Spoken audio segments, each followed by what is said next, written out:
Le président Emmanuel Macron non plus. Donc ce n'est pas à lui qu'on chercherait à imputer la responsabilité de ce massacre.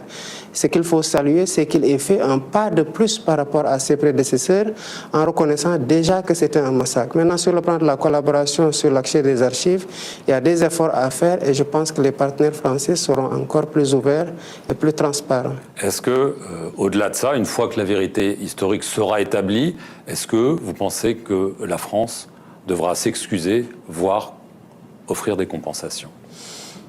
L'année 2025 a été déclarée par l'Union africaine comme l'année de la justice et des réparations pour ce qui s'est passé pendant l'esclavage et les colonisations. Évidemment, cette question des réparations reste quelque chose d'important. Ce n'est pas tant l'aspect financier qui importe, mais c'est pour donner... rendre justice à ces personnes-là qui ont combattu pour libérer la France et qui réclamaient comme leurs homologues français des pécules et qui ont été tués pour ça.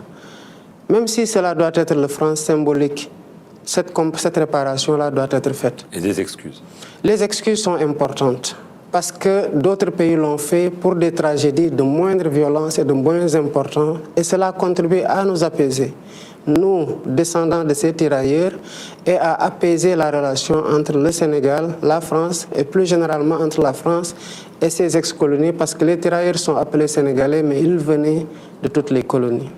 Alors, je vais en venir à ce qui se passe aujourd'hui. Il y a une menace terroriste désormais à l'ouest du Mali, le JNIM, comme on appelle, s'est lancé dans des offensives tout proches du Sénégal. Début juillet, il y a eu une attaque à la frontière, à Diboli.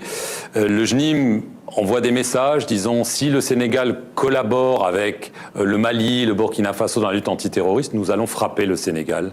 Est-ce que le Sénégal est désormais dans le viseur des terroristes?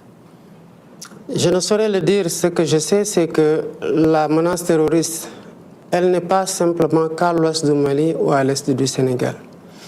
Je suis convaincu que le phénomène terroriste, où qu'il soit localisé, est une menace partout ailleurs.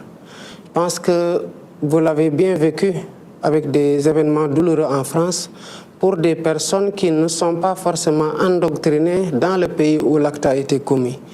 L'humanité a un destin sécuritaire lié. À chaque fois que le terrorisme s'est établi de façon durable quelque part, il a cherché à se projeter au-delà de ses bases. Et c'est comme ça que les États-Unis, un certain 11 septembre, ont été aussi durement frappés.